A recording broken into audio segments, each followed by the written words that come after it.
सुफलान्तिकं वन्देऽहं श्रीगुरो श्रीवतापदकमलं श्रीगुरो वैष्णवांश्च श्रीरूपं साग्रजातं साद्वैतं सावधूतं परिजनसहितं कृष्णचैतन्यदेवं श्रीराधा कृष्णपादान् सकला ललिता श्रीविशाखान्वितांश्च नमो विष्णुपादाय कृष्णपृष्ठाय भूतले श्रीमते भक्तिवेदान्त स्वामिनिति नामिने नमस्ते सरस्वती देवी गौरवाणी प्रचारिणे निर्विशेषा शून्यवादी पाश्चात्यदेशतारिणे वाञ्छाकल्पतरुभ्यश्च कृपासिन्धुभ्य एव च पतितानां पावनेभ्यो वैष्णवेभ्यो नमो नमः। नमो महावदन्याय कृष्णप्रेमप्रदायते कृष्णाय कृष्णचैतन्य नामिने गौरद्विषे नमः। पंचतत्त्वात्मकं कृष्णं भक्तरूपस्वरूपकं भक्तावतारं भक्तरव्यं नमामि भक्तशक्तिकम् आराध्य भगवान् ब्रजेशतनय तद्धाम वृन्दावनं रम्या काचिद्रुपासना व्रजवधू वर्गेण वा कल्पिता श्रीमद्भागवतं प्रमाणमबलं प्रेमार्पुमार्थो महान् श्रीचैतन्य महाप्रभुर्मतमिदं तत्रादरो नः परः। हे कृष्ण करुणा सिन्धु दीनबन्धु जगत्पते गोपेश गोपिकान्त राधाकान्त नमोस्तुते तप्तकाञ्चन गौराङ्गी राधे वृन्दावनेश्वरी वृषभानुसुते देवी प्रणमामि हरिप्रिये। जय श्री कृष्ण चैतन्य प्रभु नित्यानंद श्री अद्वैत गदाधर श्रीवासादि गौर भक्तवृंद। हरे कृष्णा कृष्णा कृष्णा हरे हरे हरे राम राम राम हरे हरे। मूकं करोति वाचालं पंगुं लङ्घयते गिरिं यत्कृपातमं वन्दे परमानन्दमाधवम्। नारायणं नमस्कृत्य नरं चैव नरोत्तमं देवी सरस्वती व्यासो ततो जयमुदीरये। नष्टप्रायेषु अभद्रेषु नित्यं भागवत सेव्या भगवती उत्तमाश्लोके भक्तिर्भवति मे निष्ठिकी। हरे कृष्ण। बहुत कम लोग हैं दीनवत्सल से बोल हुए, ऐसा प्रतीत होता है। 3 बार सबको बोलने के बाद और 3 दिन से डालना ग्रुप में तुलसी आपने करना छोड़ दिए क्या? करते हैं मैंने समझा सिस्टम बदल गया कुछ समझ रामों से कुछ सिस्टम बदल गया कुछ ऐड हुआ क्या? फिर सोचे इसको कुछ ऐड करे क्या? हैं 6 o'clock हो गया। हाँ 6:30 हो गया। और मुझे पूछे क्या दिन से कैसे करें क्या?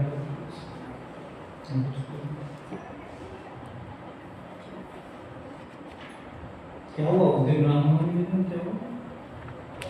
रामकथा अभिषेक हुआ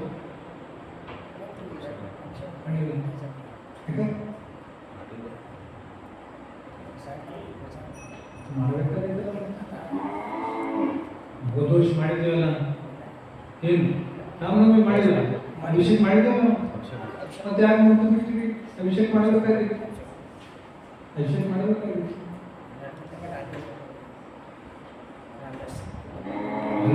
ಸಂಜೆಗೆ ಬಂದು ಮಾಡಿದ್ದೇವಲ್ಲ ಹೋದ ವರ್ಷ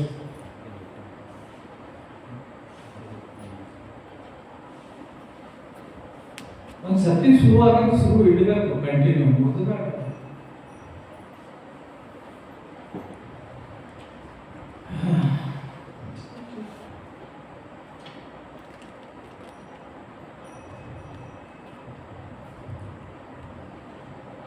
कहाँ से ले लिया है क्या अध्याय 4 श्लोक क्रमांक 36 है ना क्या पीछे से हो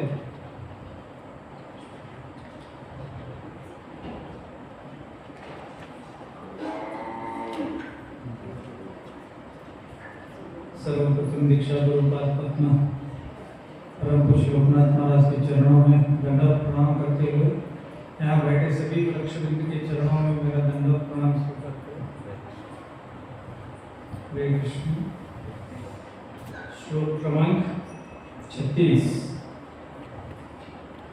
अपि चेदसि पापेभ्यो, मेरे पीछे दोहराइए सभी। अपि चेदसि पापेभ्यो सर्वेभ्यो पापकृतं सर्वज्ञानपल्लवेनैव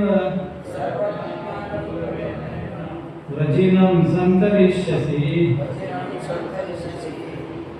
आवाज नहीं आ रहा, बहुत डीपली खाना नहीं खा लेते हैं।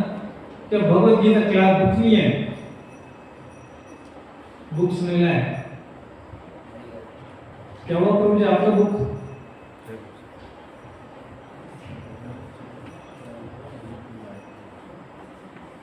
अपि चेदसि पापेभ्यो सर्वेभ्यः पापकृतं सर्वज्ञानपल्लवेनैव व्रजिनं सन्तरिष्यसि। यदि तुम्हें समस्त पापियों में से भी सर्वाधिक पापी समझा जाए तो भी तुम दिव्य ज्ञान रूपी नाव में स्थित होकर दुख सागर को पार करने में समर्थ होगे।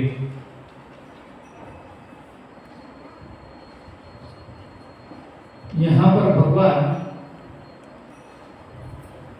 अर्जुन को बता रहे हैं कि अगर आप पापियों में सबसे सर्वाधिक पापी,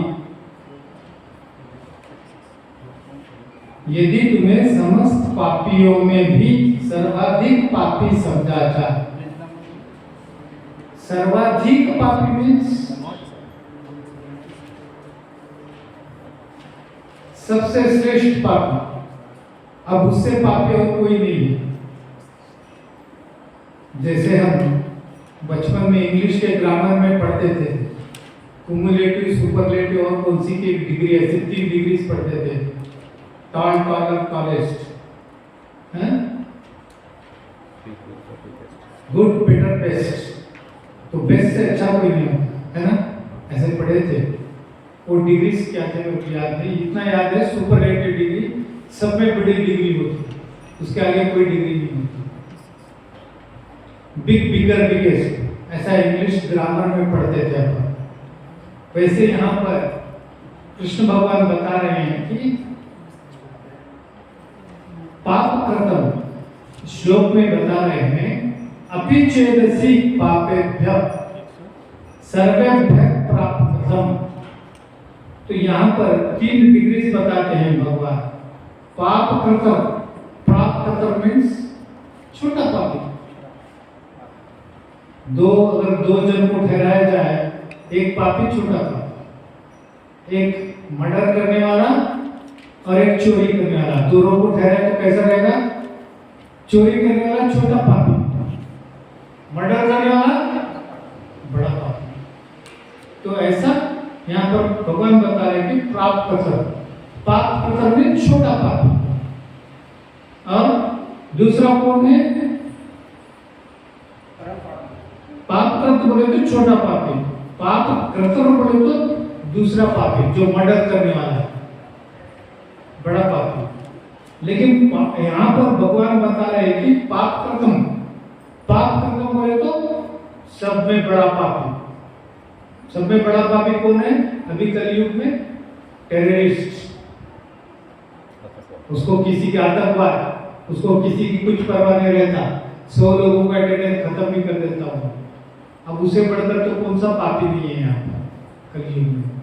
तो यहाँ पर भगवान अर्जुन को कैसे बोल रहे हैं कि पाप कृतम।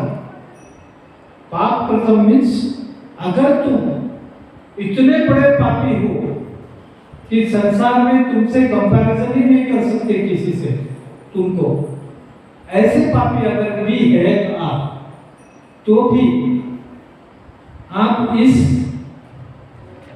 यदि तुम्हें समस्त पापियों में सर्वाधिक पापी समझा जाए तो भी तुम दिव्य ज्ञान रूपी नाव में स्थित होकर दुख सागर को पार करने में समर्थ होंगे। तो भगवान बोल रहे कि तुम अगर ऐसे पापी भी हैं तो भी तुम दिव्य ज्ञान को प्राप्त करके दुख के सागर को पार कर सकते हो। दिव्य ज्ञान को प्राप्त करके दुख के सागर को पार कर सकते हो। अगर तुम उतने पापी भी है तो भी तुमको दिव्य ज्ञान होना चाहिए। दिव्य ज्ञान जब तुमको आता है तब तुम दुख के सागर को पार कर सकते हो। तो इतना बड़ा पापी भी अगर है तो भी वो दिव्य ज्ञान को अगर प्राप्त किया तो वो आगे जा सकता है। तो भगवान यहाँ पर 3 पाप के जो विश्लेषण दे रहे हैं। 3 पापों में से सब में बड़ा पापी बोले तो पाप कृतम। तो पाप कृतम अगर पाप ही किए हैं तो आपके सब पाप धुल जाएंगे, सब पाप धुल जाएंगे। सिर्फ आपको दिव्य ज्ञान की प्राप्ति करना है। तो दिव्य ज्ञान कैसे प्राप्त करना है ये आगे बताते हैं भगवान कि दिव्य ज्ञान कैसे प्राप्त करने हैं। श्री कृष्ण से संबंध में अपनी स्वाभाविक स्थिति का सही ज्ञान इतना उत्तम होता है कि अज्ञान सागर में चलने वाले जीवन संघर्ष से मनुष्य तुरंत ही ऊपर उठ सकता है। तो इसका मतलब यह है कि दिव्य ज्ञान का मतलब क्या है? कृष्णा के ज्ञान, कृष्णा का ज्ञान प्राप्त करना ही दिव्य ज्ञान है। कृष्ण भावनामृत होना ही दिव्य ज्ञान है।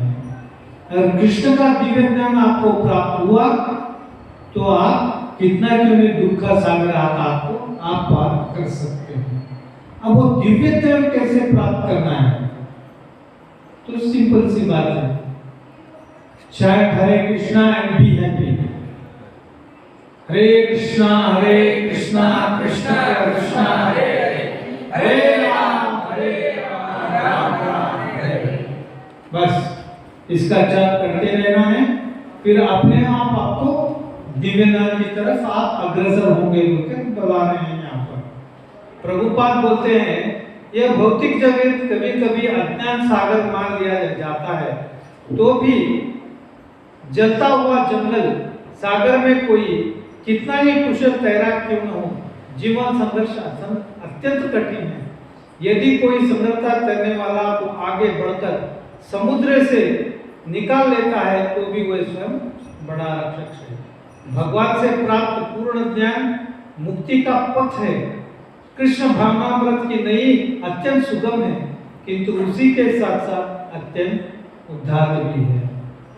तो भगवान अर्जुन को इससे पहले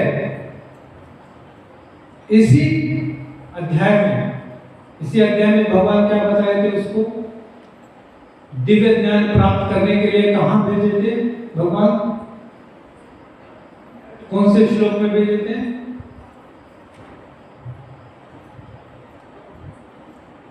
तद्वद्वी प्रणिपातेन प्रणिप्रश्नेन सेवया ज्ञानेन अस्ति तत्वदर्शिना।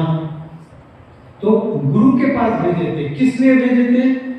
ज्ञान प्राप्त करने के लिए ही भेजे थे अर्जुन को कि तुम जाओ गुरु की सेवा करो, विनम्रता से जिज्ञासा करो और उनसे जो है सो उनकी सेवा करो और दिव्य ज्ञान को प्राप्त करो। भगवान ने उनको भेजे थे क्योंकि उन्होंने सत्य का दर्शन किया। इसीलिए भगवान उधर भेजे थे। क्यों भेजे थे? ज्ञान प्राप्त करने के लिए। तो दिव्य ज्ञान प्राप्त करने के लिए गुरु के पास भगवान ने भेजा था, इसीलिए भेजा था तुम जा करके वहां पर वो करो, दिव्य ज्ञान उनसे लो, गुरु से लो। जबकि भगवान का उद्देश्य वहां पर भेजने का अलग था, गुरु के पास भेजने का भगवान का उद्देश्य अलग था। अब कृष्ण से बढ़कर कोई ज्ञानी है क्या? कोई नहीं है। फिर भी भगवान ने क्यों भेजा? भगवान ने क्यों भेजा वहां पर? क्या भगवान से बढ़कर ज्ञान था क्या उनको? नहीं था। फिर भी भगवान का उद्देश्य ये था कि वो जाए, किसी की सेवा करे, किसी की सेवा करके ज्ञान प्राप्त करे, ये उद्देश्य था। वो आधुनिक गुरुकुल की विद्या अलग है, अब की आधुनिक विद्या अलग है। वहां जाके गुरु की सेवा करना पड़ता है, गुरु माई की सेवा करना पड़ता है, हर चीज करना पड़ता है। गुरुकुल में रह करके विद्या आसानी से नहीं मिलती। आपके मॉडर्न जमाने में क्या है? वो सब गया, डोनेशन पहले भरो, फीस पहले भरो, ये सब अगर है तो तुमको नॉलेज मिलता। और आजकल के गुरु भी वैसे ही है, शिष्य भी वैसे है। गुरु को क्या चाहिए? पैसा चाहिए। ये नहीं है ना, मास कंपनी तो हमारी कल से ट्यूशन तो गुरु बोलता है, हम भी उतना ही करते, बच्चों को ट्यूशन लगा देते गुरु के घर पे, वो ऑटोमेटिक पास होता है, उसको नॉलेज आओ नहीं आया, पास हो जाता है। अब स्कूल वाले को क्या चाहिए? खर्चा, पैसा चाहिए उसको, जो पैसा देगा उसका। और क्लास टीचर को क्या चाहिए? ट्यूशन कळसले मग धडाना नोकरी होत नंबर ट्यूशन करते नंतर नौकरी, उसके बाद एक चलो पास है, वो पढ़े नहीं पढ़े उसको मार्क्स ऑटोमेटिक मिल जाते हैं। आज की आधुनिक विद्या ऐसी है, किसी की सेवा करने की जरूरत नहीं है। पहले ऐसे थोड़ा ही था। पहले गुरुकुल में बैठ के जैसे गुरु की सेवा करना पड़ता था। तो भगवान का यही उद्देश्य है कि अर्जुन को वहां भेजने का उद्देश्य ये था कि वो जाए, किसी की सेवा करे, सेवा करके ज्ञान हासिल करे, दिव्य ज्ञान हासिल करे। तो भगवान यहाँ पर वही बता रहे हैं कि अगर तुम दिव्य ज्ञान प्राप्त करते हो तो तुमको ये दुख का जो सागर है, वो दुख के सागर को पार करने की क्षमता आती है तुम्हारे पास। ज्ञान से ही सब कुछ संपन्न होता है ना। अगर तुमको ज्ञान ही नहीं है किसी बात का तो तुम कैसे पार करोगे? कौन सा पाप है, कौन सा पुण्य है, कौन सा करना है, कौन सा नहीं करना है, ये सब बातों का पहले नॉलेज तो चाहिए ना। विदाउट नॉलेज क्या हो सकता है? कुछ नहीं होता। इसलिए दिव्य ज्ञान को प्राप्त करो। अगर दिव्य ज्ञान को प्राप्त करें तो आप दुख के सागर को पार कर सकते हैं। सागर को पार करना पॉसिबल है क्या? कितना बड़ा स्विमर क्यों नहीं होता, तैराक कितना बड़ा क्यों नहीं होता, समुद्र को पार कर सकता है क्या? नहीं कर सकता। फिर नॉलेज रहना चाहिए उसको। नॉलेज है तो ही पार कर सकता है। सिर्फ हाथ पैर मारने से पार नहीं हो सकता हो। और वो दिमाग लड़ाएगा तो सागर को पार कर सकता है। कैसे जाना है, क्या करना है, शिप लेके जाएंगे समुद्र पार करने के लिए। शिप कैसे चलाना है उसका नॉलेज तो चाहिए ना। तंत्र मंत्र यंत्र तीनों मालूम होना पड़ेगा उसको। शिप भी लेके जाना है तो यंत्र बोले तो शिप, तंत्र बोले तो शिप का डायग्राम, तंत्र कैसे बनाया है, शिप गियर किधर है, व्हील किधर है, ये सब तंत्र में आता है। मैकेनिज्म पूरा डायग्राम शिप का, उसको तंत्र बोलते हैं। यंत्र, तंत्र, मंत्र। मंत्र means what? Operating procedure of this ship. Operating procedure, हम गाड़ी खरीदे, गाड़ी का गियर कैसे डालना है, क्लच कैसे मारना है, ब्रेक कैसे मारना है, मैनुअल देखते ना अपन। नई गाड़ी है तो वो मंत्र बोले तो वो। अगर ये तीनों का नॉलेज है तो तुम गाड़ी चला सकते, नहीं तो कैसे गाड़ी चला सकते? तो वो ज्ञान होना। तो इसलिए यहाँ पर भगवान को बोलते हैं कि तुमको दिव्य ज्ञान होना चाहिए। अगर तुमको दिव्य ज्ञान जब हो जाएगा तो ऑटोमेटिकली आपके सारे पापकृत ठहर जाएंगे, आप पाप ही नहीं करेंगे।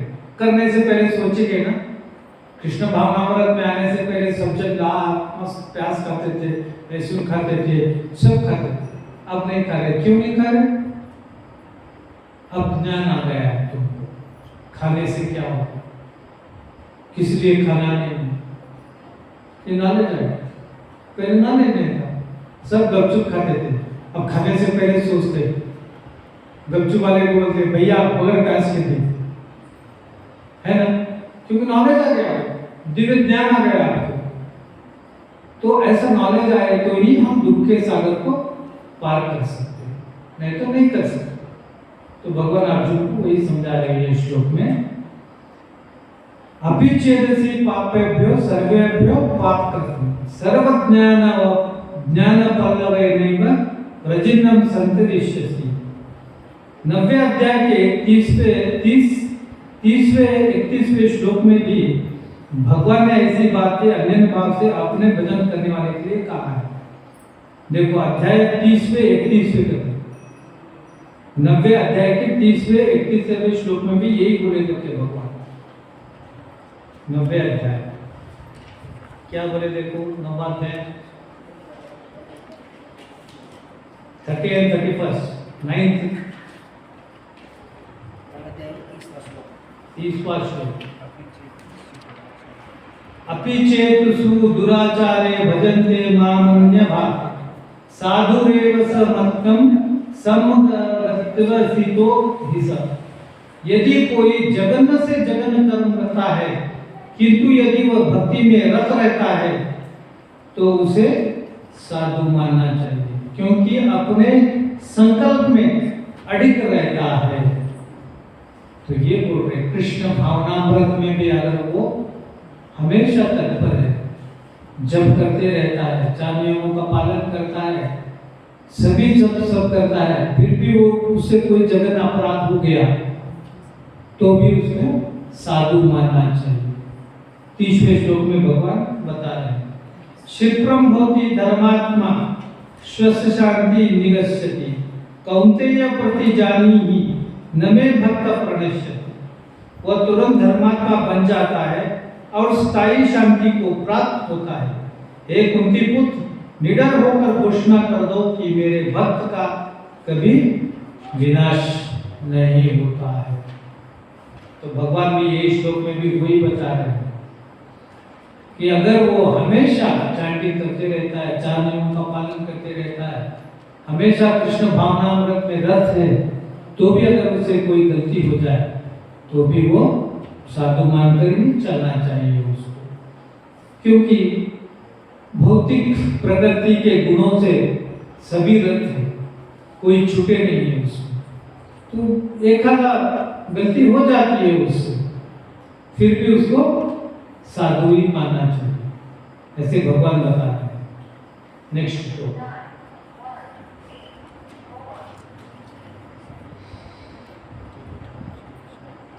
यथेधांसि सम्मिद्धो यथेधांसि समिद्धोऽग्नि अग्निर्भस्मसात् कुरुतेर्जुना। अग्निर्भस्मसात् कुरुतेर्जुना। क्या हुआ, माताजियों का आवाज ही नहीं आ रहा उधर से, या मैं नहीं सुन पा रहा? आप लोग उधर से बोल रहे नहीं, या मेरा कान खराब हो चुका है? यथेधांसि समिद्धो अग्निर्भस्मसात् कुरुतेर्जुना। अग्निर्भस्मसात् कुरुतेर्जुना। ज्ञानाग्निः सर्वकर्माणि भस्मसात् कुरुते तथा। भस्मसात् कुरुते तथा। जैसे प्रज्वलित अग्नि ईंधन को भस्म कर देती है, उसी तरह हे अर्जुन ज्ञान रूपी अग्नि भौतिक कर्म के समस्त फलों को जला डालती है। जैसे प्रज्वलित अग्नि ईंधन को भस्म कर देती है, उसी तरह हे अर्जुन ज्ञान रूपी अग्नि भौतिक कर्म के समस्त फलों को जला डालती है। तो जैसे तुम्हारा दिव्य ज्ञान तुम्हें प्रज्वलित हो जाएगा, तो वैसे तुम्हारे सारे कर्म को जला डालती है। 19वें श्लोक में क्या बताया देखो भगवान, इसी इसके 19वें श्लोक,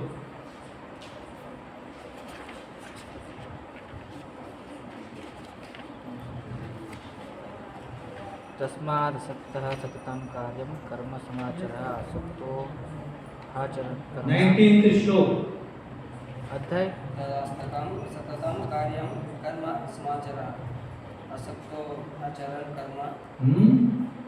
क्या पढ़ रहे हैं? 19 तो 19 अध्याय 3 यस्य सर्वे समारंभा ज्ञान संकल्प वर्जिता ज्ञानाग्नि दग्ध कर्माणि तमाहु पंडितो बुधा। आया मिला नहीं? अध्याय 4 19वां श्लोक 19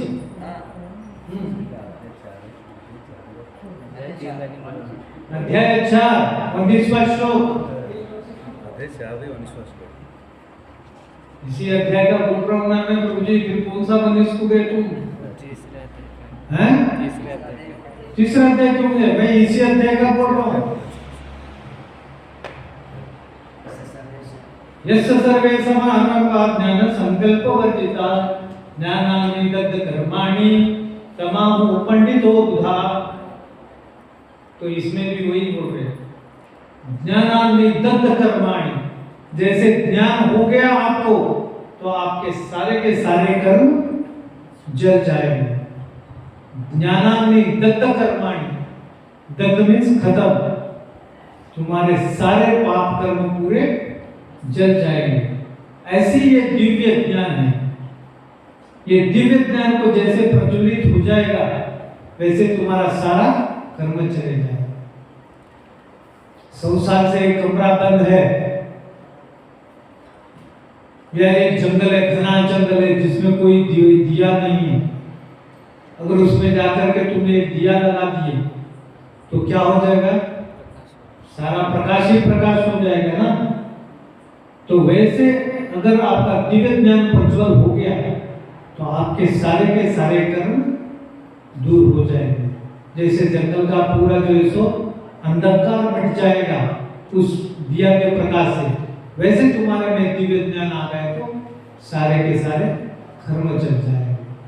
ये बता रहे हैं यहाँ पर।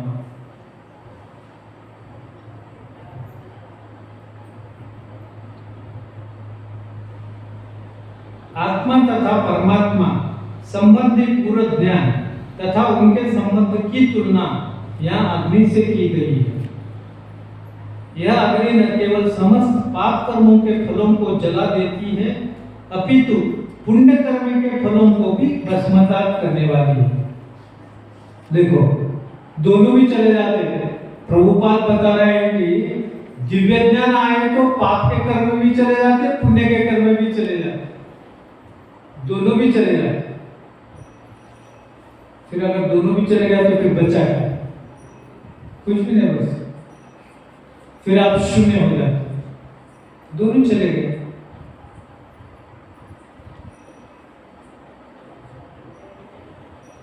अपितु पुण्य कर्म के फलों को भी भस्मसात करने वाली है।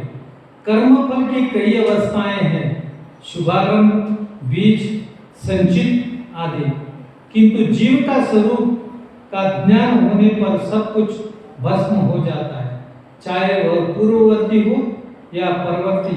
वेदों में तो यहाँ पर वही बता रहे हैं कि भगवान सब कुछ खत्म हो जाता है। अगर जैसे ही तुम्हारा ज्ञान हो गया, जीव का स्वरूप का ज्ञान होने पर सब कुछ भस्म हो जाता है। जीव का स्वरूप बोले तो वो आया, मैं कौन हूं,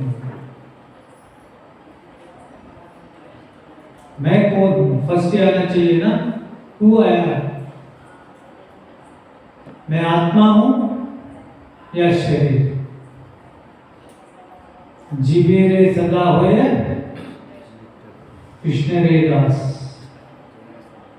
ये जैसे तुमको ज्ञान आ जाएगा, तुम्हारे को दिव्य ज्ञान आ गया, तुम कृष्ण के अंश हो। तो दिव्य ज्ञान का प्रचोदन जैसे आएगा, तुम्हारे सारे पाप चले जाएंगे। तो पाप कौन से चले जाएंगे? प्रारब्ध कर्म मिट जाएगा, भविष्य में जो किए वो मिट जाएगा।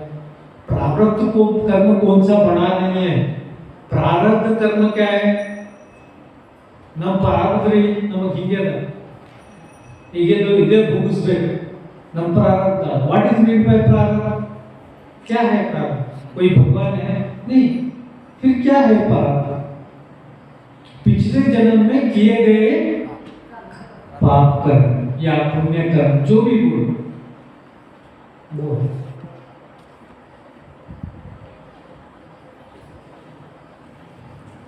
एक स्टोरी सुनाता हूं, सुनो।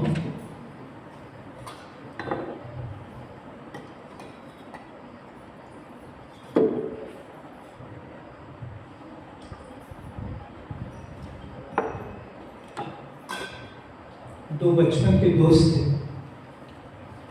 सगे दोस्त, क्लासमेट्स, पक्का दोस्त।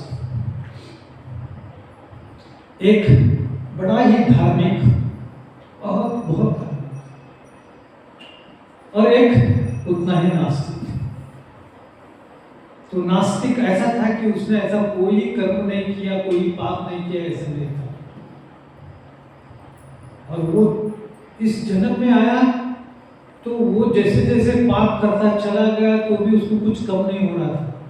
उसको पैसे ही पैसे, बहुत कुछ था उसके पास, गाड़ी, बंगला, स्त्री, जो भी सुख होना वो सुख चल रहा था।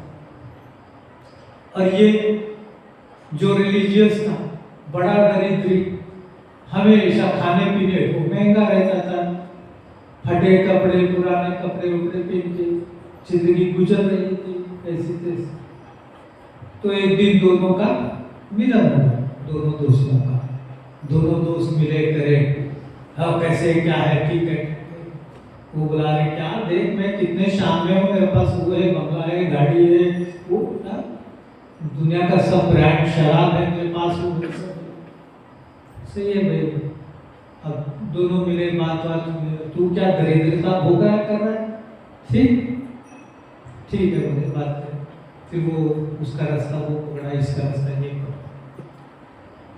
तो जैसा ये नास्तिक आगे बढ़ा, उसको एक सूटकेस मिला, पैसों से भरा हुआ पैसा बहुत मिल गया उसको। और ये जैसा थोड़ा आगे बढ़ा, इसके पैर में खजूर का कांटा होता है, देखेंगे खजूर का कांटा, डेट्स बोलते हैं, खजूर का कांटा बड़ा दर्दनाक होता है, उसके पैर में वो चुप गया। ये बोला क्या कर्म है मेरे को कांटा चुप गया, और उसको जैसे सूटकेस, पैसों से भरा सूटकेस मिल गया, उसको इतना घृणा हो गई जिंदगी से। ये बोला कि ठीक, इतनी भगवान की भक्ति करके भी मेरे को इतना कष्ट, और उसको कुछ भी कष्ट नहीं, वो तो मजे लेगा। ऐसे बोल करके वहीं भगवान को बारे में बोलते हुए नीचे बैठ गए। उधर से एक वयोवृद्ध ब्राह्मण आया, ब्राह्मण करके बोला, अरे क्या हुआ, कांटा छुआ? ठीक है मैं आपका कांटा निकालता हूँ करके पैर में से कांटा निकाल दिया, थोड़ा सा खून बह गया।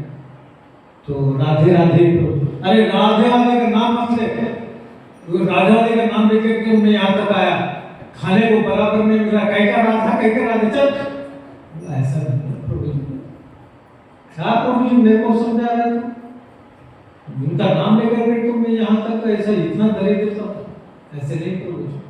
आपको देखना है आप क्या दरिद्रता भोग रहे किस दिन, हाँ देखना है तो देखो प्रभु जी, बताए दृष्टांत पूरा। भगवान स्वयं अवतरित हुए उसके पास, और भगवान अवतरित होकर के बता रहे उसको, देखिए स्क्रीन, तेरा पिछले जन्म का स्क्रीन। तू पिछले जन्म में जो पाप कृत्य करा था ना, वो पाप कृत्य अब तक तेरे चल रहे हैं, इसीलिए तू दरिद्रता भोग रहा है। और जैसे बबूल खजूर का कांटा मैं तेरे पैर में से निकाल दिया, तेरे सारे कर्म यहाँ पर खत्म। वो जो रक्त बह गया उसके साथ साथ तेरी सारी दरिद्रता, तेरे सारे पिछले कर्म खत्म। आज के बाद देख, तू अब इसी क्षण से देख, तेरे पुण्य के कर्म की गाथा चलेगी। तेरे पुण्य कर्म फल आ गए। अब यहाँ से तेरे को सब यश तेरे हाथ में आ जाएगा। यहाँ से तेरा सब शुरू होगा।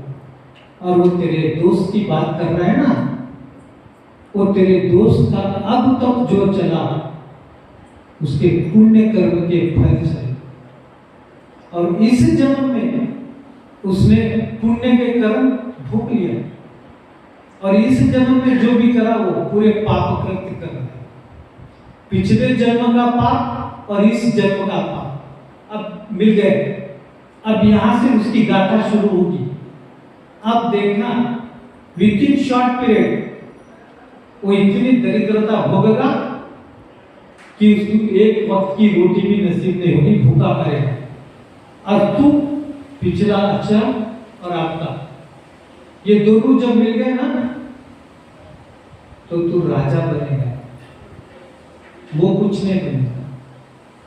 तो इसीलिए कर्म हमेशा करना चाहिए, कभी भी भगवान के ऊपर भरोसा नहीं रखना चाहिए। हमारे कर्म कब हमको अच्छे देते हैं, कब बुरे देते हैं, हमको मालूम। इसलिए भगवान पर विश्वास कभी भी हम रख करके अच्छा काम करें।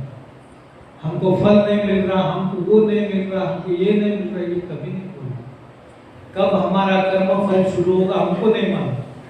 हमको मालूम होता तो यहाँ रहेंगे क्या? हाँ, नहीं रहते। हमारे ग्रहचार आते रहते, जाते रहते, सब आते रहते। हमारा कब अच्छा कर्म आता तब हमको अच्छा लगता, कब बुरा आता मालूम नहीं। ಏನ್ ಮಾಡಬೇಕ್ರಿ? ನಮ್ಮ ಪ್ರಾರಂಭ ಅಂತ ಹೀಗಿರುತ್ತೆ. ನಮ್ಮ ಹಣೆ ಬರದಾಗ ಇಲ್ಲ ನಿಮಗೆ ಹೆಂಗೆ ಗೊತ್ತದ? ಯಾವಾಗ ಏನು ಮಾಡ್ಬೇಕು ಏನು ಹೋಗ್ತದೋ ಗೊತ್ತಾಗಲ್ಲ ನಮಗೆ. ಅದಕ್ಕೆ भगवान जो भी देता कब क्या होता है, क्यों नहीं दे रहे भगवान, इसलिए क्या मालूम।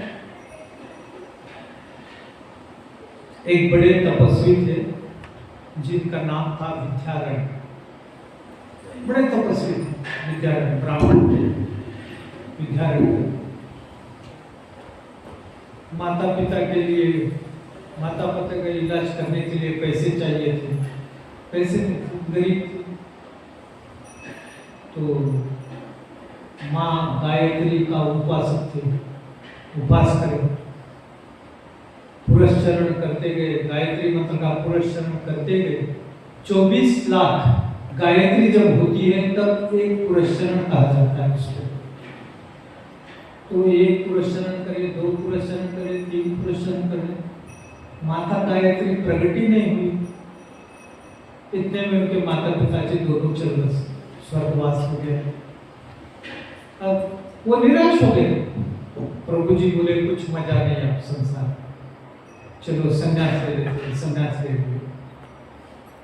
तो संन्यास लेते 23 पुरस्चरण हो गए गायत्री माता प्रगति नहीं हुई।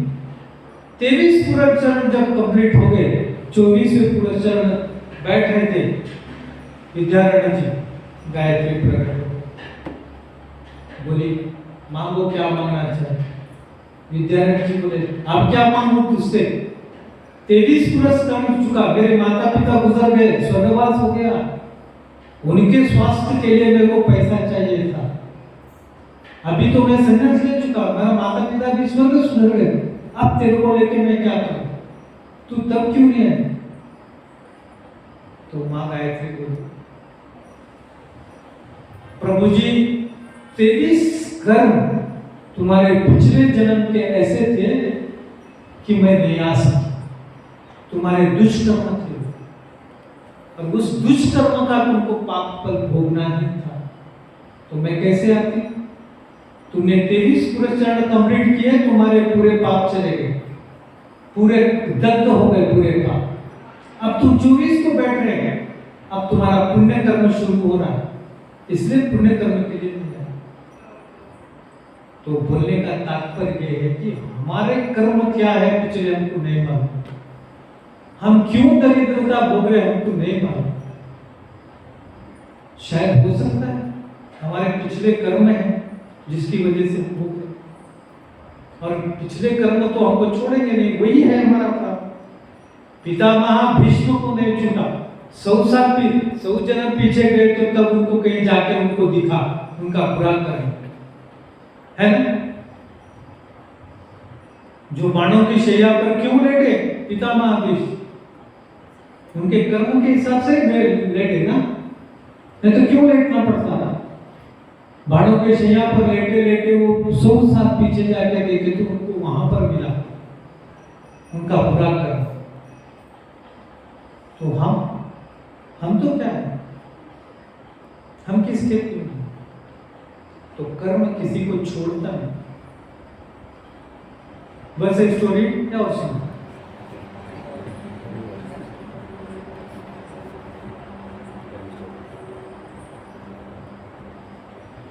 अर्जुन को मारने के लिए जब कर्ण खेला था, दोनों का जब संवाद चल रहा था, तब एक सर्प कर्ण के पास आया। कर्ण के पास आकर के कर्ण को बोला कि मुझे उठा करके आपके बाणों से अर्जुन के ऊपर मेरे को फेंक दो और मैं उसको वहीं डस लूंगा और उसको वहीं खत्म कर दूंगा। तो कर्ण बोले क्यों? मैंने देखा है कि अर्जुन ने मेरी माता को जैसे उसके बाणों से उठा करके फेंका और वो बाण उसको वहां पर लगा और मेरी माता मर गई, तो उसका बदला मेरे को लेना है। तो कर्ण बोला अर्जुन को मारने के लिए मैं तेरी सहायता लूंगा, अर्जुन को मारने के लिए मैं उतना सक्षम हूं, मेरे पास उतनी ताकत है और मैं तेरी सहायता करूंगा। और रही बात तेरे माताजी को मारने की, वो तो एक हादसा था, मैं ऐसा समझता हूँ, और अर्जुन का तो कोई भाव नहीं था तेरे माताजी को मारने का, ऐसे उसने उठा के फेंका तो वो लग गया, वो तो एक हादसा है। तो उसके लिए तू जो इसे इतना बड़ा बदला लेने का क्या है इसमें? तो ये पाप कर्म मैं नहीं करूंगा, मैं सक्षम हूं मारने के लिए। हाँ, उसका अगर वो कर्म है तो उसका फल वो देख लेगा, लेकिन मैं तेरी सहायता नहीं करूंगा। तो ये भी अनजाने में किया गया कर्म है अर्जुन का। तो हम क्या क्या करें हमको भी नहीं मालूम। हम बचपन में क्या करें हमको मालूम है क्या? बचपन में कितनी बार हमने पापा के जेब से चोरी करके आइसक्रीम आइसक्रीम खाए, कितनी बार पिक्चर को गए, मालूम है? सब जन करे ना बचपन में चोरी। कौन नहीं करा बोलो, कोई हाथ उठाओ, मैं नहीं करा बोल के सब चोरी करे। किराना लाने को भेजे तो ₹2 ₹2 मार के सब जय सब करे, तो फिर उसका पल तो अपने को भोगना है ना प्रभु जी? पिताजी के जेब से चोरी करे नहीं, मम्मी को झूठ बोल के पैसे लेके गए नहीं स्कूल में मोहतबरी करने के लिए, तो फिर उसके लिए क्या है? वो सब होना है ना। भगवान के पास माफी नहीं है, सबका किया देखा जाता है। बड़े बड़े कानून प्रभु के, बड़ी बड़ी मर्यादा, किसी को दमड़ी ज्यादा नहीं, किसी का कौड़ी कम नहीं देता। मेरे मालिक के दरबार में सब लोगों का खाता, सबके पास लिखा जाता है,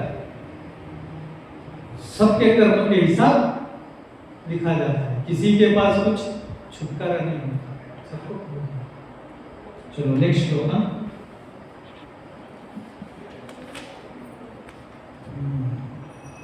कौन सा है नेक्स्ट श्लोक ना 38 नहीं ज्ञानेन सदृशम नहि ज्ञानेन सदृशं पवित्र नहीं विद्यते पवित्रमिह विद्यते तत्स्वयं योग संसिद्ध तत्स्वयं योगसंसिद्धिया कालेन आत्मनि विन्दति। कालेनात्मनि विन्दति। इस संसार में दिव्य ज्ञान के समान कुछ भी उदात्त तथा शुद्ध नहीं है। ऐसा ज्ञान समस्त योग का परिपक्व फल है। जो व्यक्ति भक्ति में सिद्ध हो जाता है वह यथा समय अपने अंतर में इस ज्ञान का आस्वादन करता है। देखो क्या बोल रहे हैं।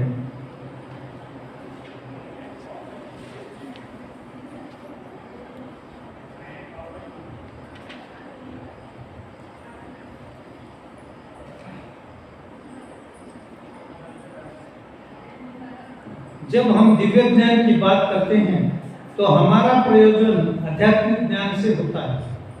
निस्संदेह दिव्य ज्ञान के समान कुछ भी उदात्त तथा शुद्ध नहीं है। अज्ञान ही हमारे बंधन का कारण है और ज्ञान हमारे मुक्ति का। यह ज्ञान भक्ति का परिचय फल है, परिपक्व फल है। जब कोई दिव्य ज्ञान की अवस्था प्राप्त कर लेता है तो उसे अन्यत्र शांति खोजने की आवश्यकता नहीं रहती, क्योंकि वह मन ही मन शांति का आनंद लेता रहता है। दूसरे शब्द में ज्ञान तथा शांति का पर्यवसान कृष्ण भावनामृत में होता है। भगवत गीता के संदेश का यही चरम परिणति है। तो वे दिव्य ज्ञान सब में बता रहे हैं भगवान। यहाँ पर भगवान 36, 37, 38 ये 3 श्लोकों में भगवान दिव्य ज्ञान के बारे में ही बता रहे हैं। तो दिव्य ज्ञान कैसे लेना है, क्या लेना है, ये 3 श्लोकों में भगवान ने वही बताया है।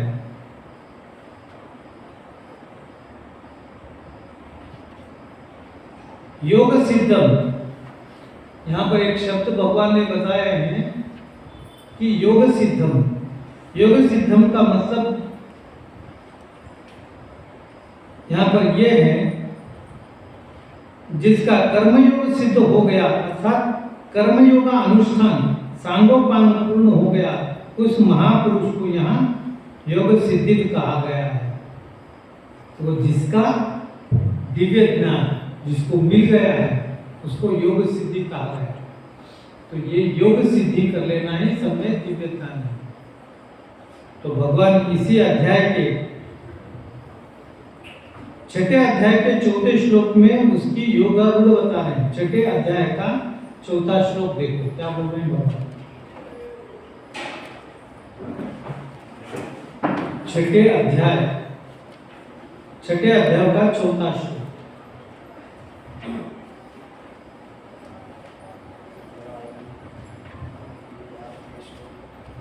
छठे अध्याय का 4था श्लोक।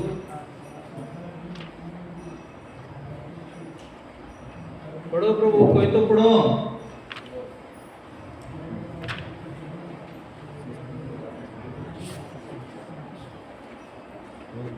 यदा हीनेन्द्रियार्थेषु न कर्म स्वनुष्ठिते सर्वसंकल्प संन्यासी योगारूढ़स्तदुच्यते। जब कोई पुरुष समस्त भौतिक इच्छाओं का त्याग करके न तो इंद्रिय तृप्ति के लिए कार्य करता है और न सकाम कर्मों में प्रवृत्त होता है तो यह योगारूढ़ कहलाता है। तो योगारूढ़ का मतलब भगवान यहाँ पर क्या बता रहे हैं, जिसका कर्मयोग सिद्ध हो गया है अर्थात कर्मयोग का अनुष्ठान सांगोपांग पूर्ण हो गया है, उस महापुरुष को योग सिद्धि कहा जाता है। संसार में यज्ञ, दान, तप, पूजा, व्रत, उपवास, जप, ध्यान, प्राणायाम आदि जितने साधन हैं तथा गंगा, यमुना, गोदावरी आदि जितने तीर्थ हैं वे सभी मनुष्य के पापों का नाश करके उसे पवित्र करने वाले हैं। परंतु उन सब में भी तत्व ज्ञान के समान पवित्र करने वाला कोई भी साधन तीर्थ आदि नहीं है, क्योंकि वे सब तत्व ज्ञान के साधन हैं और तत्व ज्ञान उन सबका साध्य है। तुम कितना भी गंगा नहा लो, कितना भी तप कर लो, कितना भी जप कर लो, सब कुछ कर लो, तत्व ज्ञान के बिना कुछ भी संभव नहीं। अगर आप गंगा नहा के आएंगे तो क्या होगा? फिर अगर वही करेंगे तो फिर कैसे होगा? गंगा क्या है? आप थोड़ी धोती गंगा नहीं धोती। हम बोलते हैं तीर्थ है गंगा। गंगा कहां से आई है? ब्रह्मा ने जब विष्णु के पाद प्रक्षालन किए तब उनके अंगूठी से निकली हुई गंगा है, वो गंगा है। एक अर्थ में देखा जाए तो वो निर्माल्य कहा जाता है, भगवान का निर्माल्य कहा जाता है, तो वो तीर्थ है। तो कैसे तत्व ज्ञान से हम गंगा में नहाना है, क्या करना है, वो सब करेंगे तो उसका फल मिलेगा। जप करना है, चैंटिंग करनी है, 10 अपराध रहित जप करनी है। अगर हम 10 अपराधों के साथ अगर जप कर रहे हैं तो फिर क्या फायदा है? जब करते करते मोबाइल चला रहे हैं एक हाथ से, ये चल रहा है और ये हाथ से चल रहा है मोबाइल, क्या फायदा उसका? नहीं होता। तो हमको अपराध रहित जप करना है, चैटिंग भी अपराध रहित करना है। अब एग्जाम्पल बताता हूं आपको। हम सब चैटिंग में कृष्णा कहते हैं या कृष्णा कहते हैं या कृष्णा कहते हैं? क्या कहना क्या है? कृष्णा बोले तो KRISHNA आना है ना? KRISHNA, that is Krishna. But ISKCON applies Krishna, KRUSNA, Krishna, Krishna बोलते, ISKCON वाले कृष्णा बोलते, KRUSNA, ये ISKCON वालों का है, कृष्णा है, हम कृष्णा बोलते। उड़ीसा में जाओ, वो लोगों का अलग ही प्रोनाउंसिएशन रहता है। फिर कौन सा सही है? हम क्या उच्चारण कर रहे हैं और कैसे उच्चारण कर रहे हैं, कहां बैठकर उच्चारण कर रहे हैं? श्रवणम कीर्तनम दोनों होना हमको चैंटिंग में। जब तक श्रवणम कीर्तनम नहीं करते तब तक वो चैंटिंग सही नहीं। आप बुरा नहीं माना, यहाँ बैठे हुए लोग, मैं बता रहा हूँ, आप बुरा मत मानिए। मैं आपको इंगित करके नहीं बोल रहा हूँ, एक कानून बात बोल रहा हूँ। जब आप यहाँ कथा में बैठे हैं, कथा ही सुनना है, चैंटिंग नहीं करनी है, क्योंकि आप दोनों तरफ अपराध कर रहे हैं। न आप चैंटिंग करेक्ट कर सक रहे हैं, न कथा करेक्ट देख रहे हैं। आप दोनों तरफ भी अपराध कर रहे हैं। चैंटिंग जब करते हैं तो हम क्या उच्चारण कर रहे हैं वो हम सुनना है, तभी वो चैंटिंग सही होती है। जब आप अगर चैंटिंग सही कर रहे हैं तो फिर कथा आप नहीं सुन रहे हैं। अगर आप कथा सुन रहे हैं फिर चैंटिंग नहीं कर रहे हैं, फिर आप दोनों तरफ अपराध कर रहे हैं। कौन सा? तो एक करो, या चैंटिंग करो या कथा सुनो। इसलिए भगवान बोलते हैं, अगर तू तेरे काम में तो मैं मेरे धाम में। तू तेरे काम में व्यस्त है, चैंटिंग में व्यस्त है, तो फिर मैं क्यों आऊं तेरे पास? तू तेरे काम में, मैं मेरे धाम में। इसलिए कोई एक काम, या चैंटिंग करो या कथा सुनो, दोनों तरफ अपराध मत करो। समझे? हरे कृष्णा कृष्ण कृष्ण हरे हरे, हरे राम राम हरे हरे। तो इसलिए वो पहले करना, पहले जितना हो सके उतना। अगर हमको कृष्ण भावनामृत बनना है, सब में हमारा सब में पहला काम chanting. Chanting should be perfect. जितना तुम चैंटिंग प्यूरिटी करेंगे उतना तुम्हारा मन शुद्धि होगा, और जब तक मन शुद्धि नहीं होगा तब तक तुम्हारी चित्ती शुद्धि नहीं होगी, तुमको कुछ भी सही नहीं लगेगा। तुम सही तरीके से चैंटिंग करो, देखो तुमको संसार से कैसी विरक्ति आ जाती है, कुछ अच्छा नहीं लगता, कुछ भी अच्छा नहीं लगता, कोई खुशी नहीं होती, बस एक अलग सपने में चलते रहते, एक दुनिया अलग हो जाती तुम्हारी। बस चैंटिंग करेक्ट 16 माला होना चाहिए, 4 नियमों का पालन होना चाहिए, तब जाके सही। लहसुन प्याज क्यों नहीं खाना, किस लिए नहीं खाना? ये ब्रह्मा की उत्पत्ति नहीं है, ब्रह्मा ने इसको नहीं बनाया, राक्षसों ने बनाया है, इसलिए वो राक्षस का भक्षक है। हम उसको खाएंगे तो हमारे ये जो सत्व गुण है, सत्व गुण को अपोज करेगा, तमोगुण में लेके जाएगा, तो इसलिए उसको खाना नहीं, समझे? इसीलिए जो है ये सब जो है बंधन किस लिए, इसीलिए नहीं करना, इंद्र तृप्ति की तरफ जाना ही नहीं।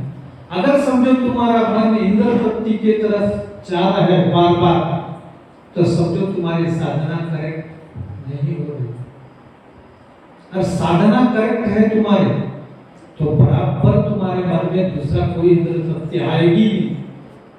इंद्र तृप्ति के बारे में सोचना है।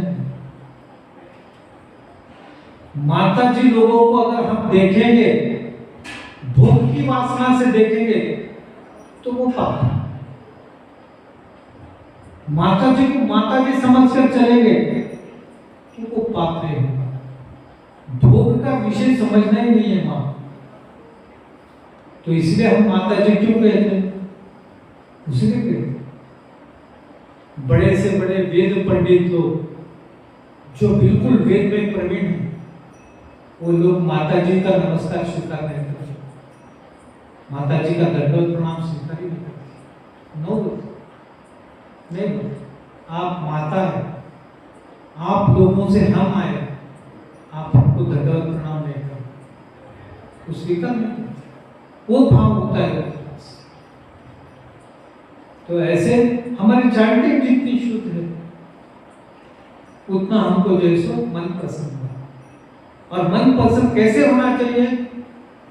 इसलिए भगवान क्या बोलते हैं? ब्रह्मभूत प्रसन्नात्मा न सोचती न कांक्षती। आगे 15वें अध्याय में 18वें अध्याय में आएगा, ब्रह्मभूत प्रसन्नात्मा न सोचती न कांक्षती। That means what? हम कौन है? ब्रह्मभूत है। क्यों ब्रह्मभूत है? ब्रह्मभूत मीन्स व्हाट? ब्रह्मा के बारे में जानने वाले हैं, ब्रह्मा की संतान है। और कैसे होना चाहिए? प्रसन्न आत्मा होना चाहिए। हम लोग कभी भी उदास नहीं होनी चाहिए हमारे पास। ब्रह्मभूत प्रसन्न आत्मा न सोचती न कांक्षती। कभी सोचना भी नहीं कि हम उदास रहने के लिए, हमेशा प्रसन्न रहना चाहिए। नेक्स्ट चलो।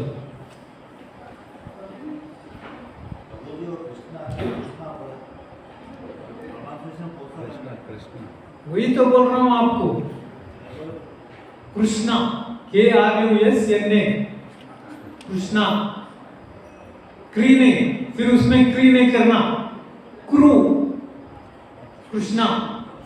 क्री बोलो तो फिर क में ऐसी आती है, वो रेग ऐसी रेग आती है। हमको कृपा का क्रू करना है, कृष्णा। समझ में आया? कृपा का क्रू। ऋषि का रू जैसा आता ना, वैसा क्रू, कृष्णा। ये इस्कॉन सिखाता, लेकिन वेद पुराण वो अलग है, वो कृष्णा बोलते। लिखने को वो भी क्रू ही लिखते, लेकिन प्रोनाउंसिएशन कृष्णा करते। हमारे पास कृष्णा है, प्रभुपाद तो कृष्णा ही बोलते। ये हमको भी नहीं मालूम था। एक मैं समझता हूँ 6 महीने हुए, 8 महीने हुए, कोई बॉम्बे से एक महाराज आए थे, तो उन्होंने बताया हमको 10 अपराध सुबह सुबह मंदिर में वहां पर पहले 10 अपराध पढ़े जाते हैं हमारे पास। आरती होने के बाद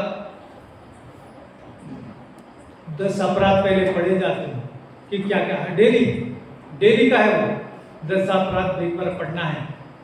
तो वो 10 अपराध पढ़ने के बाद उन्होंने बताया कि क्या करना है, क्यों बोलना है। पंचतत्व क्यों बोलना है, पंचतत्व किस लिए बोलते तुम, पंचतत्व का मतलब क्या है। श्री कृष्ण चैतन्य प्रभु नित्यानंदा श्री अद्वैत गदाधर श्रीवासादि गौर भक्तवृंदा क्यों बोलते पंचतत्व, क्यों बोलना है नहीं मालूम, बस चल रहे हैं। बोलने का मतलब क्या है। अगर माला में कुछ गड़बड़ी हो गई, कभी कभी 108 भी पूरा बोलते हैं, कभी कभी नहीं भी बोलते हैं, कभी 100 भी बोलते हैं, कभी कभी इधर बात करते करते दो बीट्स भी खींच लेते हैं, एक की जगह 2 भी खींचते हैं ना, ऐसा हो जाता है ना। कभी कभी आधे में माला छूट जाती है अंदर, फिर उसको उठाते हैं। अब वो कहां छूट गई नहीं मालूम, जो आपको लगा बीट्स वहां से शुरू कर देते हैं ना, वो गलत है। माला अगर हाथ से छूट गई तो खत्म, फिर स्टार्टिंग से लेना उसको, वहां ऐसा हाथ डाले उठाए जहां से मिली बीट्स वहां से शुरू करना नहीं है। ये 10 अपराधों में आता है। फिर से लेना है, शुरू से लेना है, शुरू से स्टार्ट करना, तब जाके वो माला कंप्लीट होती है। तो ये सब हम नहीं सोच सकते। तो ये नो इडी तो क्या बोले तक है नहीं, तो ये गलत है, ये नहीं करना है। माला सीधा जपना है, फिर खत्म हो गई, फिर टर्न करो, फिर चलो, ऐसे करके चलो, समझ में। और चलो नेक्स्ट।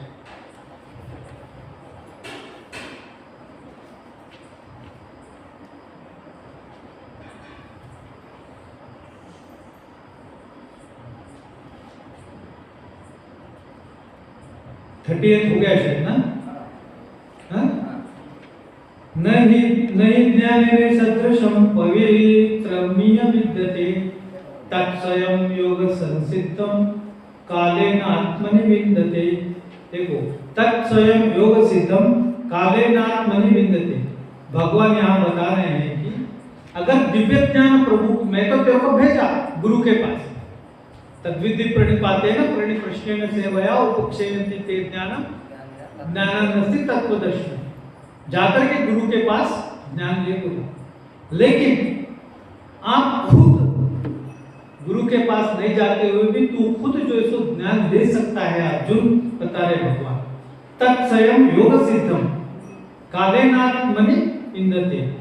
वो उस ज्ञान को तू स्वयं कर्म योग के द्वारा अवश्यमेव प्राप्त कर सकता है। तो कर्म योग के द्वारा भी तू इस दिव्य ज्ञान को दे सकता है, भगवान बता रहे। तो मैं तेरे को गुरु के पास भेजने का क्या उद्देश्य था कि सेवा करके ज्ञान पाने का। तो यहां पर तू खुद कर्म योग करके कर सकता है। तो भगवान इतनी सब बातें अर्जुन को जब बता रहे हैं, अर्जुन नहीं मान रहा है, अर्जुन नहीं करना चाह रहा है, इसका कारण क्या हो सकता है? क्या है? इतना क्यों अर्जुन उनके पीछे लगे भगवान, और अर्जुन इतना क्यों नहीं करना चाह रहा? क्योंकि ये इंद्रिय तृप्ति में था। अर्जुन बड़ा आलसी था, नको खून करना, लड़ाई खून करना, खून मारना, इन लोगों को, इतने लोगों को मार करके मैं कहा सबका जो है सो पाप बन देना, इसको होना ही नहीं था युद्ध, इसको युद्ध होना नहीं था, सिर्फ कृष्ण के संतोष के लिए काम कर रहा है, कृष्ण की संतुष्टि के लिए कर रहा था अर्जुन।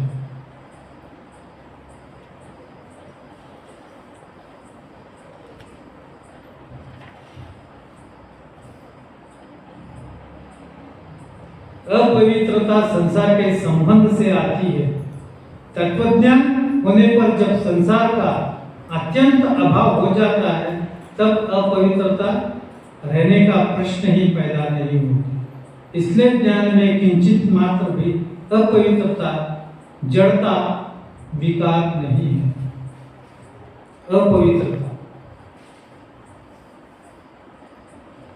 अपवित्रता कैसे आती है मनुष्य के पास?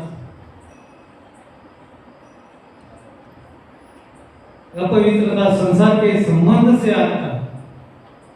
संसार के संबंध से, संसार का संबंध मीन्स परिवार है, समाज है, अपने स्वयं के कर्म बंधन है। हम पूजा को बैठने से पहले एक मंत्र बोलते हैं गरुड़ पुराण में। क्या बोलते हैं? अपवित्रो पवित्रो वा सर्वांगसोपिया यस्परे पुंडरीकाक्ष भयंतरम शुचि। बोलते नहीं बोलते? ब्राह्मण जब पूजा करने के लिए बैठता है सर्वप्रथम प्रश्न यही मंत्र बोलता है। जल लिया हाथ में, अपवित्रो पवित्रो वा सर्वांगसोपिया यस्परे पुंडरीकाक्ष भयंतरम शुचि आत्मंच पुक्षायते पूजा कर बैठने संप्रोक्षाय। खुद के ऊपर जल डाल लेता है और जितने भी जो सो वहां पर सामग्री है उसको मारता है और वो पवित्र करता है।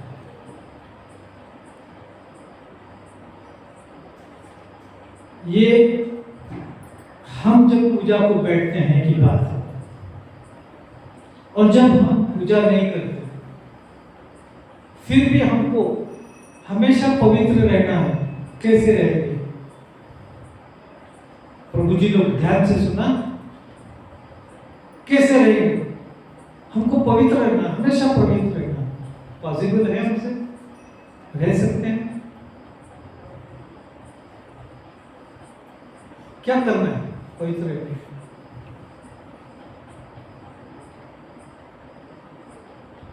तो एक बरसाना के महाराज बताते हैं, और वो शास्त्र में अथर्ववेद में है। आप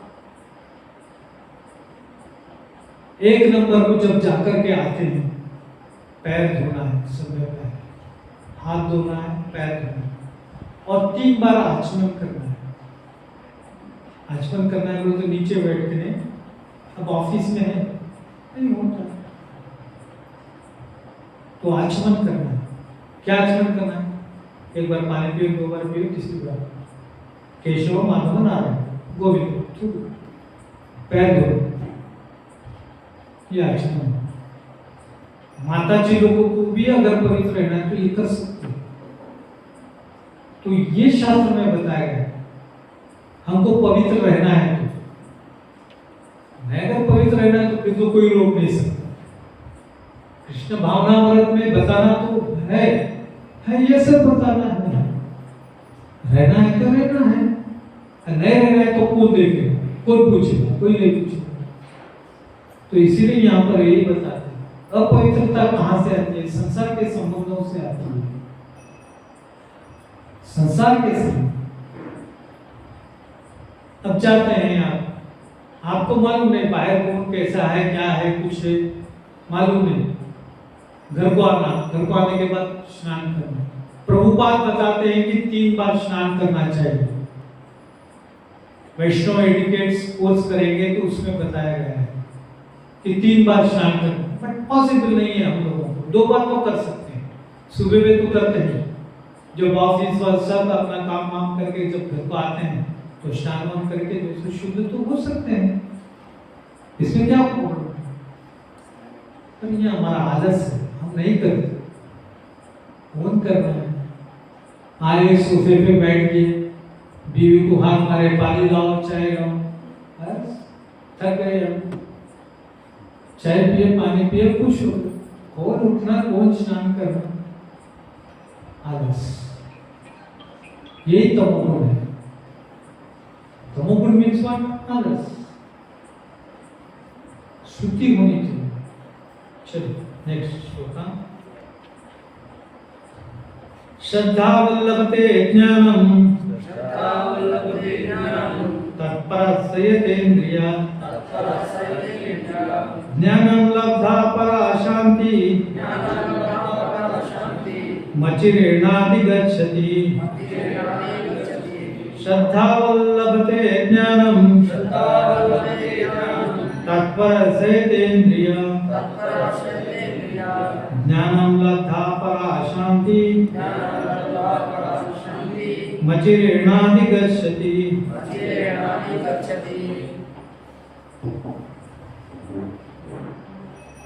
जो श्रद्धालु दिव्य ज्ञान में समर्पित है और जिसने इंद्रियों को वश में कर लिया है वह इस ज्ञान को प्राप्त करने का अधिकारी है और इसे प्राप्त करते ही वह तुरंत आध्यात्मिक शांति को प्राप्त होता है।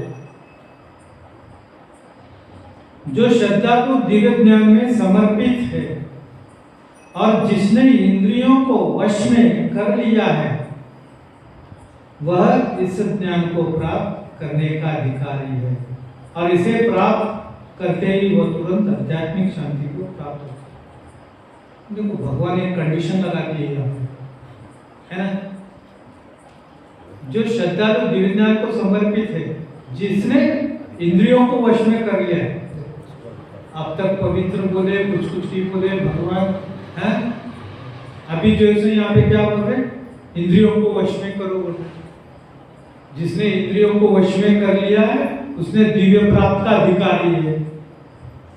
तो फिर कहां पर आ गए बात, फिर इंद्रिय निग्रह पर आ गए। सहतेंद्रिय बोले तो इंद्रिय निग्रह, इंद्रियों को संयम में कर लेना।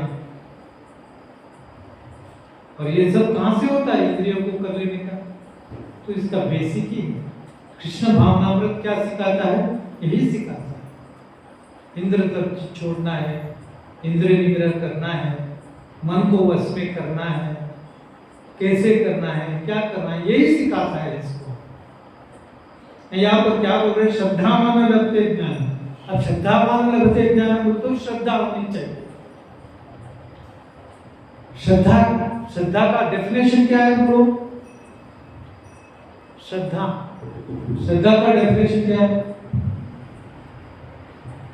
श्रद्धा बोल मेरी क्लासमेट श्रद्धा के बारे में नहीं पूछ रहा हूँ, भक्ति श्रद्धा के बारे में पूछ रहा हूँ। श्रद्धा का मतलब क्या है,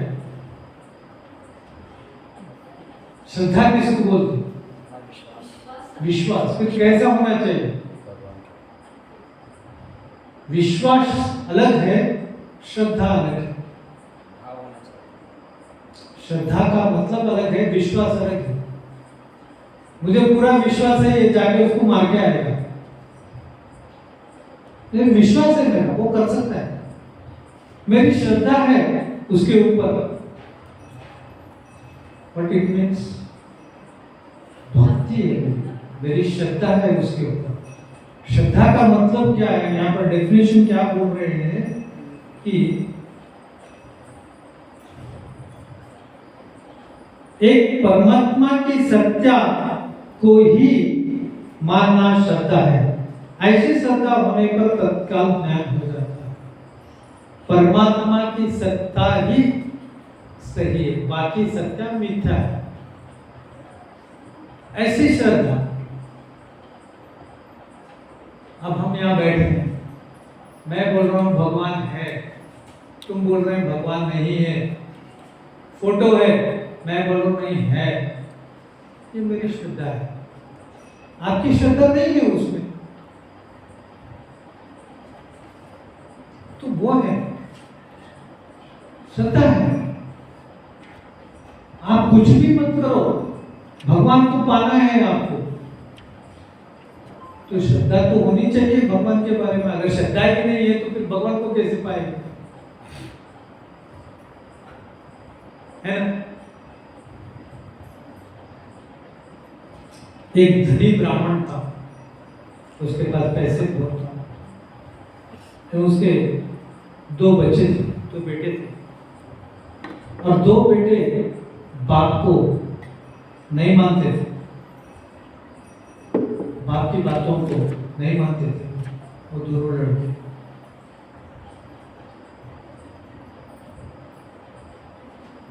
और उनको एक लड़की भी थी।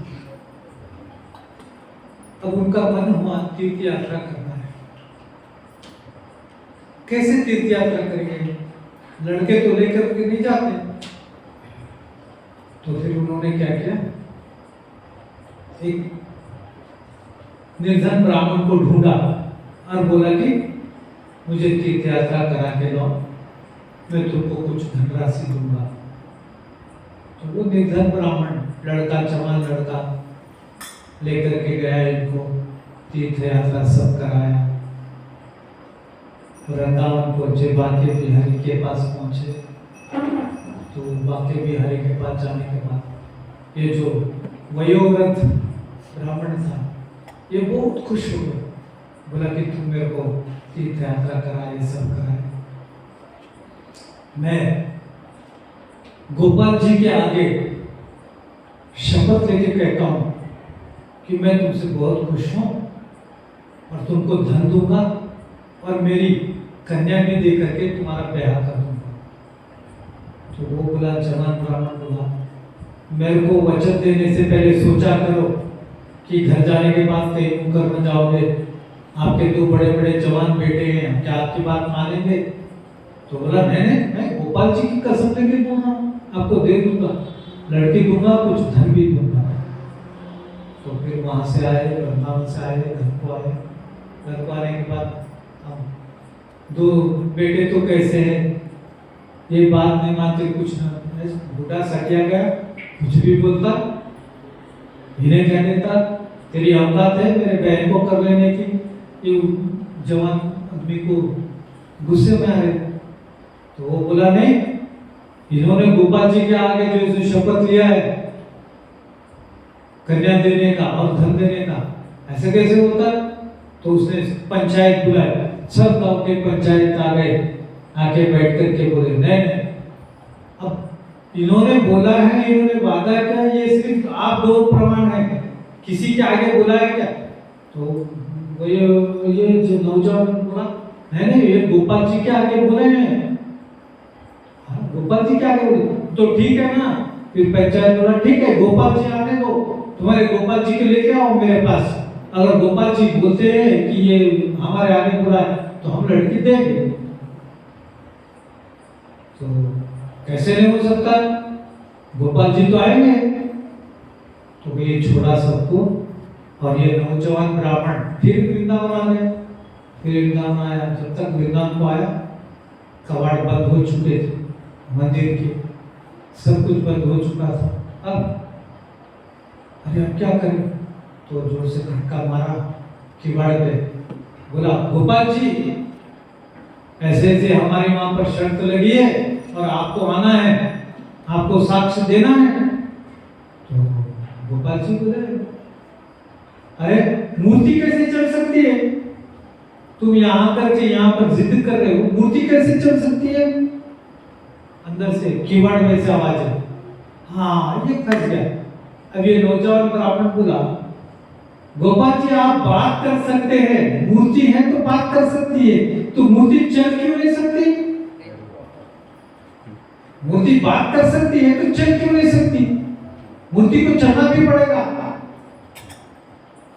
दूसरों के लिए वहां मूर्ति है, मेरे लिए मूर्ति थोड़ी है, मेरे लिए तो मूर्ति नहीं है। आप बात की है मेरे से, तो इसका मतलब है आप चल सकते हैं, चल भी सकते हैं, बोल भी सकते हैं, सब कर सकते हैं आप। मुझे नहीं मालूम, चलो मेरे साथ साक्ष्य देने के लिए। अरे मेरे ब्याह का संबंध है भाई, मैं ऐसे कैसे छोड़ूं? मेरा ब्याह होने वाला है, अगर आप जो है वहां पर गवाही दोगे तो मेरा ब्याह हो जाएगा। चलिए। तो कृष्ण बोले, गोविंद जी बोले, ठीक है भाई चलेंगे, पर एक शर्त। बोले, क्या शर्त? तू पीछे पलट कर नहीं देखे, तू आगे चलते चलते रहना, मैं तेरे पीछे पीछे आ जाऊंगा। तो ओके ठीक है। तो निकले। फिर भी इसका मन टक टक मार रहा, गोपाल आ रहा नहीं आ रहा, गोपाल आ रहा नहीं आ रहा, मैं तो चल रहा हूँ। उनको तो पीछे मत देख बोले, किसको मानो गोपाल आ रहा है कि नहीं आ रहा है। मैं आगे चलते गया, वो नहीं आया तो फिर तो चलते चलते चलते चलते गांव को पहुंचे। पहुंचने के बाद बोला गोपाल आया नहीं आया, मेरे पीछे देखना होगा। ठहर गए गोपाल जी, बोले मैं ठहर गए, अब मैं नहीं आता बस। ठीक, फिर हो गया, जाकर के सबको बुला के लेके आया, लेके आके सबको बोला देखो गोपाल आ गया, गोपाल आ गया, अभी साक्ष्य देने वाले। श्रद्धा किसकी है? नौजवान की। बाकी लोगों की श्रद्धा है क्या? नहीं है। उन लोगों को क्या लगा मूर्ति कहां से आती, उनकी श्रद्धा नहीं, इसकी श्रद्धा है, इसलिए इसने गया गोपाल को लाया। इसकी श्रद्धा की वजह से गोपाल चल के आया। और जैसे उनकी श्रद्धा थी कि मूर्ति नहीं चलेगी, तो फिर मूर्ति वहीं रखी। फिर बाद में आकाशवाणी हुई, उसकी जो है शादी ब्याह हो गया। तो यहाँ तात्पर्य बोलने का ये है, श्रद्धावान भजतो मां यम वापी स्वरे नित्यम तज्जन्ते कलंदर। जो जिस भाव में मुझे भजता है, मैं उसी भाव में उसको प्रकट होता हूँ। तो इसमें नौजवान की श्रद्धा थी, भगवान उसको बात करे उसके लिए आए साक्षी गोपाल। उसको दूसरे लोग की श्रद्धा नहीं है, उनके लिए नहीं है। तो यहाँ पर भगवान वही बता रहे, शल्लावदेवते ज्ञानम तत्पर से। अगर आप अपने सारे निग्रह इंद्रिय निग्रह करेंगे, कैसे करेंगे? आपकी श्रद्धा होना चाहिए भगवान में। ये जो बोल रहे हैं भगवान सही बोल रहे हैं, गीता जो बोल रही है सही बोल रही है, तब जाकर के आप इस दिव्य ज्ञान को पा सकते हैं। तत्पर सयते ज्ञान लब्धा परा शांति मदिरे नांदी गच्छति। तो यहाँ पर वही बता रहे हैं, साधन बता रहे, प्रणिपात परिप्रश्नेन और सेवा। यहाँ भगवान ने ज्ञान प्राप्त करने का एक साधन बताया है।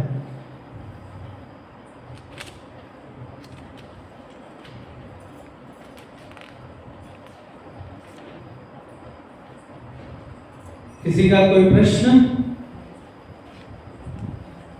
यहीं पर हो जाते हैं, समय काफी हो चुका है 8:30। किसी का कोई प्रश्न है तो पूछिए, 5 मिनट है मेरे पास।